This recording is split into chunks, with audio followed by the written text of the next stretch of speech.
ایک نواب کی پر اسرار تلسماتی دنیا کی آپ بیتی، محبت اور نفرت کے تصادم، نیکی اور بدی کی کشمکش کی داستان۔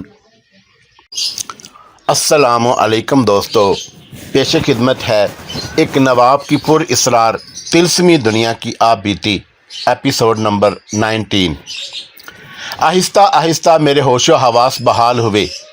میرا سر کسی نرم و گداز چیز پر رکھا تھا جو تکیہ ہی ہو سکتا تھا۔ مجھے سب سے پہلے چاند نظر آیا۔ سر میں درد محسوس ہو رہا تھا۔ اپنی پیشانی پر مجھے نمی سی اور ایک لمس محسوس ہوا۔ میں نے چونک کر دیکھا، مجھے گلشن آرا کا چہرہ اپنے چہرے پر جھکا ہوا دکھائی دیا۔ تب میں نے دیکھا میرا سر گلشن آرا نے اپنی آغوش میں رکھا ہوا تھا۔ اسی نے میرے ماتھے کو چوما تھا۔ میں اچک کر اٹھ بیٹھا اور گلشن آرا کا سامنا کیا۔ چاندنی اس کے چہرے پر پڑ رہی تھی۔ وہ مجھے اور زیادہ دلکش دکھائی دی۔ وہ مجھے چپ چاپ دیکھ رہی تھی۔ میرے سر میں درد کی ٹیس اٹھی۔ میرے ذہن میں شور سا ہونے لگا جیسے لڑائی ہو رہی ہو۔ اب بھی وقت ہے سکندر، اس نے بپھرے ہوئے لہجے میں کہا۔ وقت گزر جانے کے بعد کیا ہوگا، میں نے طنزیہ لہجے میں کہا۔ پھر بخشش کے دروازے بند ہو جائیں گے، اس نے کہا۔ یہیں سے واپس ہو جاؤ، تم پاک باز عورت نہیں ہو، میں نے کہا۔ مجھ سے اپنا دامن پاک کرنے کی کوشش کیوں کرتی ہو؟ مجھ پر تو جیسے کسی نے شیطانی عمل کر دیا تھا۔ میں اس وقت نوجوان تھا، اس عمر کا فطور بھی تھا۔ میں نے اس طرف دھیان ہی نہ دیا کہ گلشن آرا مجھے پتھر مار کر بھاگی نہیں، بلکہ میرا سر اپنے آغوش میں رکھ کر بیٹھ گئی تھی۔ میں نے تو ایک ہی بار میں محسوس کیا تھا کہ اس نے میری پیشانی چومی ہے۔ معلوم نہیں اس نے کتنی بار اس طریقے سے پیار کا اظہار کیا تھا۔ مجھے یہ خیال آیا کہ یہ چالاک عورت ہے، اس کا کوئی ٹھکانہ نہیں، اس لیے مجھ پر پاک بازی کا رعب جما کر میرے ساتھ رہنا چاہتی ہے۔ اس کے علاوہ اس نے مجھے تھپڑ مارا تھا، پھر میرے سر پر پتھر مار کر مجھے بے ہوش کر دیا تھا۔ یہ سب سوچیں پلک جھپکتے ذہن میں آئیں اور انتقام کا شعلہ بن گئیں۔ میں بیٹھے بیٹھے اس کی طرف لپکا۔ وہ بڑی تیزی سے اٹھی اور دوڑ پڑی۔ اس نے بھانپ لیا تھا کہ مجھ پر اس کی کسی بات کا اثر نہیں ہوا۔ نہ میں نے اس کے پیار کو قبول کیا ہے اور نہ میری نیت بد اور شیطانی ارادے میں تبدیلی آئی ہے۔ اب میں اس کے پیچھے دوڑا تو مجھے یوں محسوس ہونے لگا جیسے میرے سر پر چوٹیں پڑنے لگی۔ جہاں میرے سر پر پتھر لگا تھا وہاں ہر قدم کے ساتھ درد ہوتا تھا، اس لیے میں زیادہ تیز نہ دوڑ سکا۔ اپنی مردانگی کا بھرم قائم رکھنے کے لیے میں دوڑتا گیا۔ گاؤں سے ہم تقریباً 2 میل دور چلے گئے تھے۔ گلشن آرا مجھے نظر آ رہی تھی۔ وہ رک گئی۔ میں 20-25 قدم دور تھا۔ میں نے محسوس کیا کہ میرے نیچے زمین سخت ہو گئی ہے۔ وہاں زمین پتھریلی تھی۔ گلشن آرا وہیں کھڑی رہی اور میں اس کی طرف بڑھتا گیا۔ فاصلہ جب 3-4 قدم رہ گیا تو اس نے میری طرف دیکھا، پھر دوسری طرف دیکھا اور وہ غائب ہو گئی، جیسے اسے زمین نے نگل گیا ہو۔ میں نے اس کے گرنے کی آواز کچھ اس طرح آئی جیسے وہ پانی کے تالاب میں گری ہو۔ میں جب وہاں پہنچا تو آگے زمین غائب تھی۔ نیچے دیکھا دریا بہہ رہا تھا اور میں اس کے بڑے اونچے کنارے پر کھڑا تھا۔ گلشن آرا دریا میں کود گئی تھی۔ وہاں دریا چوڑا نہیں تھا، اس لیے گہرائی یقیناً زیادہ تھی۔ وہ مجھے دریا میں نظر نہ آئی۔ مجھے یقین ہے کہ اس نے دریا میں پناہ لی تھی۔ وہ خدا سے پناہ مانگتی رہی تھی۔ میں کچھ دیر وہاں کھڑا نیچے دیکھتا رہا۔ لہروں کی آواز کے سوا کوئی آواز سنائی نہیں دیتی تھی۔ اچانک یوں لگا جیسے کسی نے میری گردن دبوچ لی ہو۔ میں نے اپنی گردن پر ہاتھ رکھا، پیچھے مڑ کر دیکھا، وہاں کوئی بھی نہ تھا۔ جیسے گرفت میں نے اپنی گردن پر محسوس کی تھی ویسے ہی گرفت میں میرا دل آ گیا۔ مجھے پہلی بار معلوم ہوا کہ ڈر، گھبراہٹ، خوف اور دہشت کیا ہوتے ہیں۔ ایک بار تو ذہن میں ارادہ کیا کہ میں بھی دریا میں کود جاؤں، لیکن موت سے بھی ڈر آنے لگا۔ وہاں سے مجھے واپس گاؤں کو آنا تھا۔ مجھ پر خوف کا ایسا غلبہ طاری ہو گیا کہ مجھے ہر طرف جن اور چڑیلیں نظر آنے لگی۔ کبھی خیال آتا کہ ابھی بھیڑیے آئیں گے اور مجھے چیڑ پھاڑ کر کھا جائیں گے۔ میں نے ایک بار پھر نیچے دریا کی طرف دیکھا۔ ایسے لگا جیسے لہریں مجھے پکڑ کر اپنے ساتھ بہا کر لے جانے کو اچھل رہی ہوں۔ मैं आहिस्ता आहिस्ता गांव की तरफ चल पड़ा। अपने जहन को बदी से पाक रखना, फिर तुम गुनाहों पर गालिब आ जाओगे। मुझे ख्वाजा साहब की आवाज़ सुनाई देने लगी। तुम्हारी ये कुव्वत जिससे तुम अब तक वाकिफ नहीं, उभर कर सामने आ जाएगी। ख्वाजा साहब की इस आवाज़ ने मेरे पांव जकड़ लिए। मैं अपनी इस माफूकल फितरत कुव्वत को जाने बगैर खो चुका था। उसकी आंखों में वो ताकत है जो हर किसी में नहीं हो सकती। ये उस पगली की आवाज़ थी जिसने मेरे बचपन में मेरे मुतल्लक मेरी माँ से कहा था, लेकिन ये आग में से गुजर कर पगली याद आई तो वो एक चुड़ैल की तरह मेरे सामने आन खड़ी हुई। फिर वो अपने खुश उंगलियां मेरी तरफ करके आगे बढ़ने लगी। तुमने मुझे झुठला दिया है, उसने चुड़ैलों की तरह दांत बाहर निकाल कर कहा। तुम पापी हो, अब सारी उम्र आग में जलते रहो। मैंने अपनी आंखों पर हाथ रख लिए और वहीं बैठ गया। फिर मैंने आहिस्ता आहिस्ता आंखों के आगे से उंगलियां हटाईं। पगली वहां नहीं थी, लेकिन मेरा दिल कांप रहा था।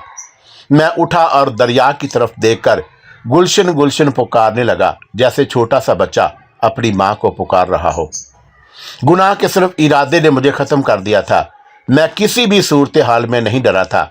मैं तो मौत के कैदखाने में भी पुरसकून रहा था, लेकिन अब मेरी रूह भी कांप रही थी।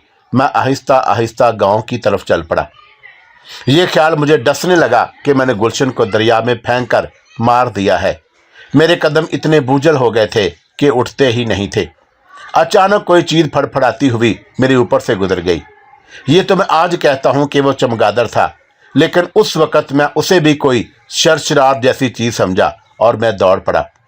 3-4 जगह ठोकर खाई, मैं गिरा, उठा और फिर दौड़ पड़ा। मैं इतना थक गया कि एक दरख्त के नीचे गिर पड़ा। सांसों का तसलसल टूट गया था। एक बार तो ऐसे लगा जैसे मैं मर रहा हूँ। अगर मैं गुनहगार ना होता तो मौत से कभी ना डरता। मैं शर्म और खौफ के मारे खुदा को भी नहीं पुकारता था। इतनी सी भी हिम्मत नहीं रह गई थी कि मैं उठ खड़ा होता। अपने करीब ही सरसराहट सुनाई दी। मैंने उधर देखा। गहरे रंग का एक सांप जिसकी लंबाई 1 गज थी ज्यादा मुझसे 3-4 कदम दूर रेंगता जा रहा था। मेरा खौफ एक ताकत बन गया। मैं गेंद की तरह उछला और दौड़ पड़ा। गांव नजर आने लगा था। मैं आहिस्ता आहिस्ता चलता रहा। फिर मैं एक दरख्त की ओट में हो गया, क्योंकि मुझे एक आदमी खड़ा नजर आ रहा था। मैंने गौर से देखा। उसके हाथ में राइफल थी। वो एक तरफ को होकर आहिस्ता आहिस्ता चल पड़ा। तब मैंने देखा कि वो पुलिस का आदमी था और उसने पुलिस की वर्दी पहनी हुई थी। वो टहलते टहलते आगे निकल गया तो मैं उस दरख्त की ओट से निकलकर 10-12 कदम आगे एक और दरख्त की ओट में जा रुका। वहां मुझे गांव से उठता हुआ शोर सुनाई देने लगा। मैंने उस शोर को समझने की कोशिश की तो मुझे कोई मुश्किल पेश ना आई। ताजा डाकू मालूम नहीं कब से इस गांव में डेरे डाले हुए था। किसी ने मुखबरी कर दी होगी और पुलिस छापा मारने आई होगी। मुझे आगे नहीं जाना चाहिए था। मैंने ऊपर देखा। दरख्त घना था। मैं दरख्त पर चढ़ गया और एक टहन में छुप कर बैठ गया। मुझ में इतनी अक्ल नहीं होनी चाहिए थी, लेकिन एक गुनाह ने मुझे गुनाहगारों की दुनिया में धकेल दिया था और अपने आप ही मुझ में चोरों और डकैतों जैसी सूझबूझ आ गई थी। मैंने अक्लमंदी का मुजाहरा किया था। अगर मैं दरख्त की ओट में खड़ा सोचता रहता तो मैं पकड़ा जाता। 15-20 मिनट बाद पुलिस का वो आदमी जिसे मैंने देखा था एक और आदमी के साथ उस दरख्त के नीचे आन खड़ा हुआ जिस पर मैं चढ़ा हुआ था। हमारा थानेदार कम अकल है, एक ने कहा। ताजा इतनी आसानी से हाथ आने वाला नहीं। गांव वालों ने उसे पहले ही निकाल दिया होगा, दूसरे ने कहा।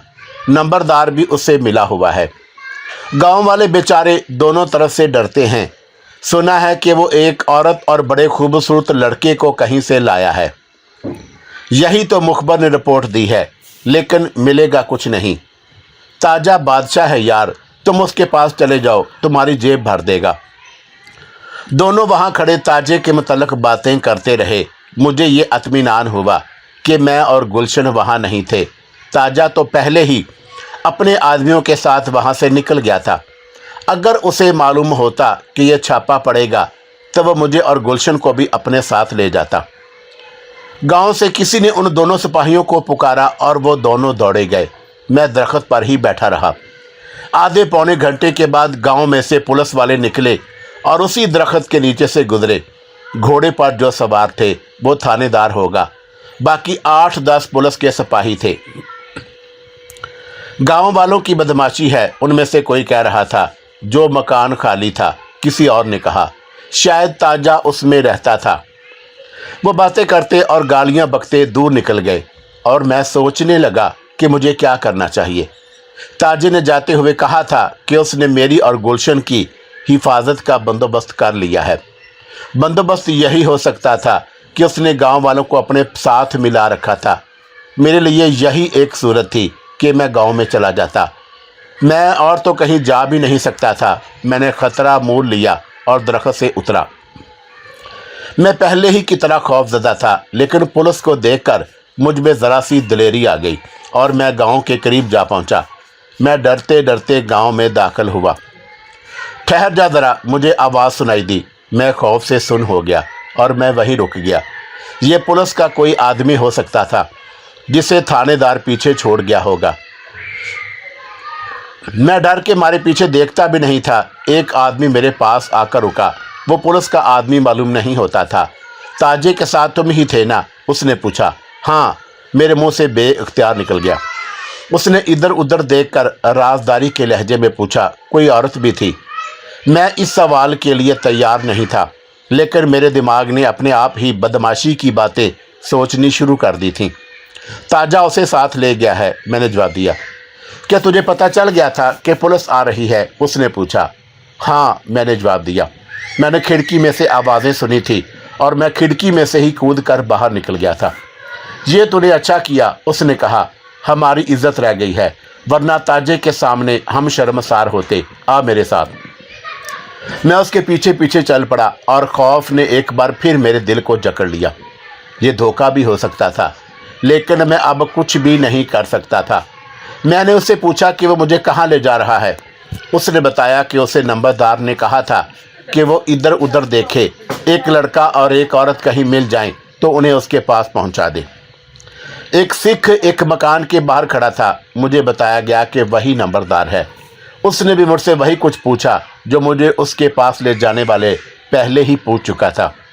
तुम कहते हो कि औरत को ताजा अपने साथ ले गया, नंबरदार ने कहा, लेकिन ताजे के साथ मैंने किसी औरत को जाते नहीं देखा था।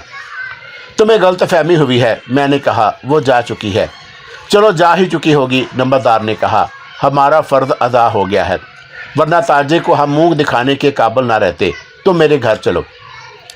मैं उसके साथ चल पड़ा, लेकिन खौफ से मरा जा रहा था। मुझे मालूम नहीं था कि ताजे को जब पता चलेगा कि गुलशन आरा नहीं है तो वह मुझसे पूछेगा, फिर मैं उसे क्या जवाब दूंगा। मुझे ताजे से डर आने लगा। नंबरदार ने मुझे एक छोटे से कमरे में बिठाया जहां एक चारपाई बिछी हुई थी। उस पर बड़ा अच्छा बिस्तर था। छोटी सी एक मेज़ भी पड़ी हुई थी। उस पर शराब की बोतल और 2 गिलास रखे हुए थे। बोतल में थोड़ी सी शराब बाकी थी। मैंने शराब उससे पहले देखी थी और ये सुना था कि इससे नशा हो जाता है और इंसान सारे दुख और गम भूल जाता है। मैंने अपने शहर में कई बार 2-3 सिखों को शराब के नशे में बदमस्त देखा था। गुलशन जब मुझे अपने कमरे में बुलाया करती थी तो उसने भी मुझे शराब पीने को कहा था। अब मैंने नंबरदार के घर में शराब पड़ी देखी तो सोचे समझे बगैर लपक कर बोतल उठा ली और गिलास शराब में उंडेली। ओए काके, सिख नंबरदार ने कहा, क्या तू इतना पक्का शराबी है कि तू इतनी सारी देसी शराब बगैर पानी के पी लेगा? मैं उसे यह नहीं बताना चाहता था कि मैंने शराब कभी सूंघी भी नहीं। मैंने उसे पानी लाने को कहा। वो पानी लेने गया तो मैंने गिलास में से कुछ शराब वापस बोतल में डाल दी। उसकी बात से मुझे पता चल गया था कि देसी शराब एक ही बार इतनी ज़्यादा नहीं पी जाती। शराब की बू ने मुझे चकरा कर रख दिया था। सिख प्याले में पानी लाया तो जो उसने गिलास में उडाल दिया। मैंने जब एक घोंट पिया तो मुझे ऐसा धक्का लगा जैसे गिलास मेरे हाथ से छूट जाएगा। मैंने गिलास रख दिया। नंबरदार मेरे साथ ताजे की दोस्ती की बातें कर रहा था। मैं आहिस्ता आहिस्ता शराब पीता रहा। मेरे जहन से वो डर निकल गया जिसे मेरे दिल को अपने कब्जे में कर रखा था। मुझे ऐसा महसूस होने लगा जैसे ये सिख नंबरदार छोटा सा बच्चा हो या मुझसे बहुत कमज़ोर हो। मुझे याद नहीं कि मैंने कैसी कैसी बातें की।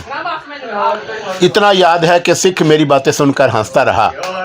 शराब में यही वसफ़ है कि गुनाहगारों को नया हौसला और नया वलौला देती है। उसने मुझे ऐसी जुर्रत दी कि मैं अपने आप को दुनिया का बादशाह समझने लगा। मुझे पता ही ना चला और मैं गहरी नींद सो चुका था। दूसरे दिन मेरी आंख खुली तो सूरज बहुत ऊपर आ चुका था। सिख ने मुझे कहा कि दिन के वक्त मैं बाहर नहीं निकल सकूंगा। मेरे कहने पर उसने मुझे थोड़ी सी शराब और पिला दी। दोपहर का खाना खाने के बाद मैं गहरी नींद सो गया। मैंने ख्वाब में देखा कि गुलशन आरा दरिया के उस ऊंचे किनारे पर खड़ी मुझे बुला रही है। मैं तेज़ी से उसकी तरफ बढ़ता गया। जब करीब पहुंचा तो वो गायब हो गई और मैं बुलंदी से गिरने लगा। फिर अंधेरा छा गया और मेरी आंख खुल गई। मेरे दिल पर घबराहट थी, लेकिन मैंने घबराहट पर काबू पा लिया। आज मैं ये कह सकता हूँ कि गुलशन आरा गुनाहों से भागकर गहरे और तेज दरिया में कूद गई थी और मैं गुनाहों के सैलाब में कूद गया। ये सैलाब इतना तेज़ व तुंद था कि मैं अपने आप को संभाल ना सका। देखते ही देखते सैलाब ने मुझे बहुत दूर पहुंचा दिया। वो इस तरह के किसी के कहने और उकसाने के बगैर ही मैंने शराब पी ली और एक सिख के घर का पका हुआ गोश्त जो हलाल हो ही नहीं सकता था खा लिया। ये वो मकाम है जहाँ पहुंचकर इंसान शर्म व हजाब, हलाल और हराम और अखलाक की जंजीरें तोड़कर फेंक देता है। मसलन यूँ हुआ कि मैं कमरे में बंद था। एक जवान सी लड़की कमरे में आई तो मुझे देखकर ठठक गई। मैंने उससे पूछा कि वो कौन है। वो उस नंबरदार की कंवारी बेटी थी। वो खाने के बर्तन उठाई थी, लेकिन उसकी नज़रें मुझ पर लगी हुई थी। वो बर्तन उठाने लगी तो मैंने अपना हाथ उसके हाथ पर रख दिया। हम दोनों की नज़रें टकराई और वो मुस्कुराई। बापू देख लेगा, उसने कहा। बापू बाहर नहीं जाता? मैंने पूछा। रात को तुम इस कमरे में अकेले होगे, उसने सरगोशी में कहा। मौका मिला तो।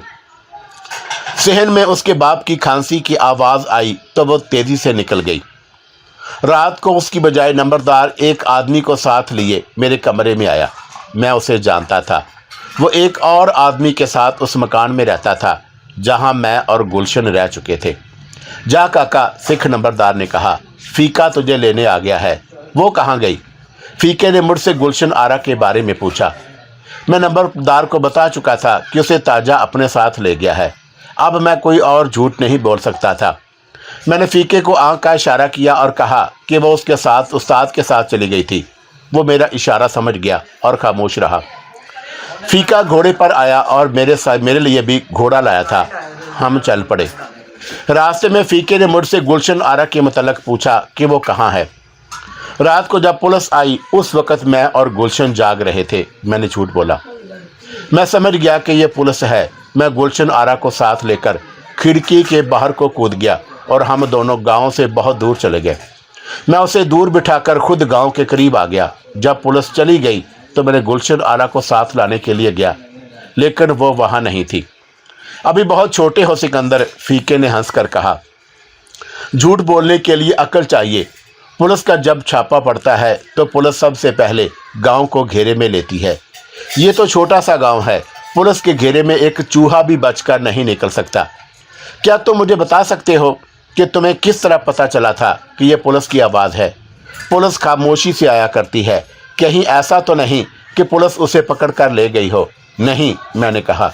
ये तसल्ली रखो, वो पुलिस के हाथ में नहीं। फिर कहाँ है? तुम नहीं मानते तो मैं ताजे उस्ताद को बताऊंगा, मैंने जवाब दिया। ये सोच लो, उसने कहा, कि उस्ताद तुम्हारे झूठ को सच नहीं मानेगा। हम जा कहाँ रहे हैं? मैंने उससे पूछा। नवाबजादा की जागीर पर। नवाबजादा हमीदुल्ला? हाँ, फीके ने जवाब दिया। ये हमारी खुशकिस्मती है कि छापा उस वक़्त पड़ा जब हम गांव में नहीं थे। हमें 8 दिन को नंबरदार ने इतला भेजी थी कि रात छापा पड़ा है।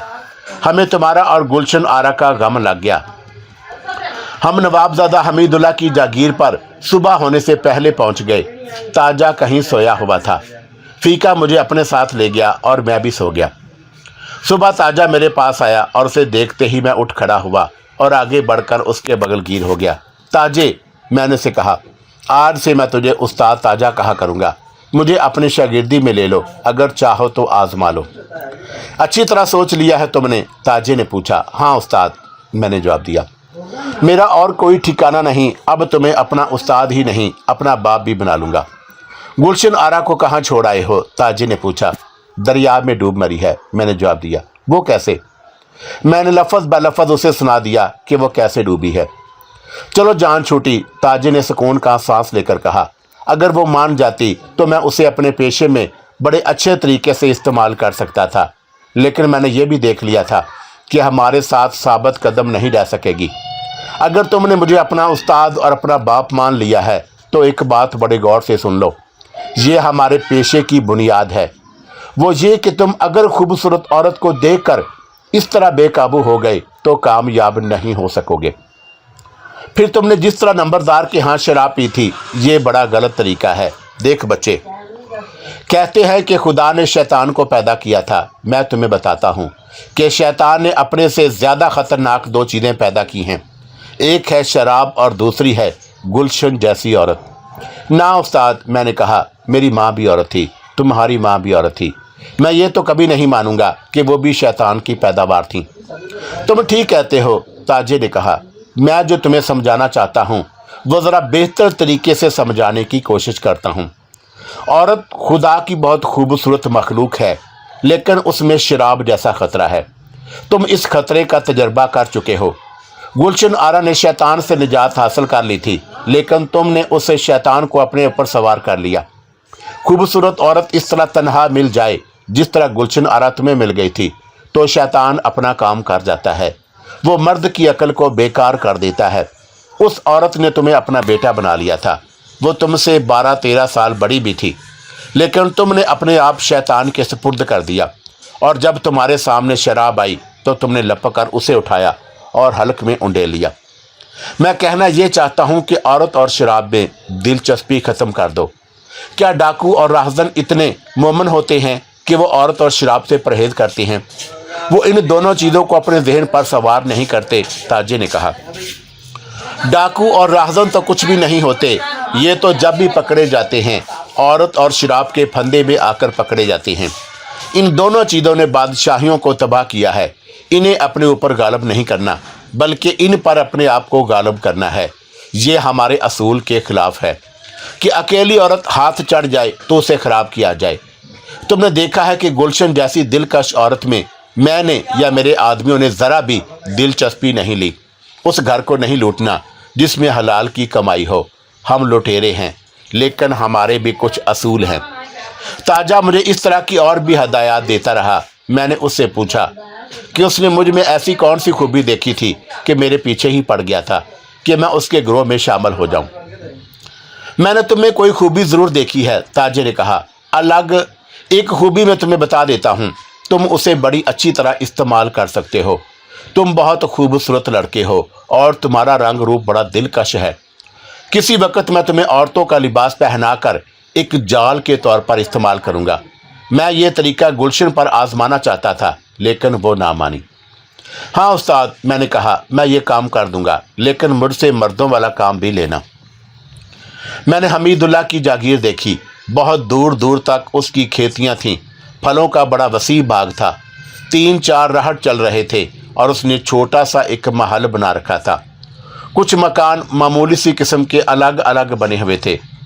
मुझे बताया गया कि यहीं कहीं एक तय खाना बना हुआ है, जिसका ताजे जैसे 2 डाकुओं के सिवा किसी को पता नहीं। हमीदुल्लाह से भी मुलाकात हुई तो उसने सबसे पहले इस बात पर खुशी का इजहार किया कि गुलशन आरा मर गई है। 4-5 दिन और गुजर गए। मैं जागीर के अंदर घूम फिर सकता था। एक रोज़ मैं ज़रा दूर निकल गया। शाम का वक़्त था, सूरज गरूब हो रहा था। उफ़क़ पर शुफ़क़ के रंग बड़े अच्छे लग रहे थे। मैं उन्हें देखने लगा। अचानक ख्याल आ गया कि मैं डाकुओं के गिरोह का फ़र्द हूँ। मुझे धचका सा लगा, जैसे गुलशन आरा ने मेरे मुंह पर एक बार फिर थप्पड़ मारा हो। मुझे ख्याल आया कि कुदरत के ऐसे तिलस्माती हुस्न में रहकर मैं डाकू कहलाऊंगा। नहीं, मेरे अंदर से एक आवाज़ उठी, नहीं, ये नहीं हो सकता। गुलशन आरा मेरे सामने आ गई और उसके साथ ही नवाब याद आ गया। फिर मुझे वो भयानक कैद खाना याद आया پھر جس طرح گلشن آرا نے مجھے دھتکارا تھا اور وہ میری آنکھوں کے سامنے آ گیا، میرا خون کھولنے لگا۔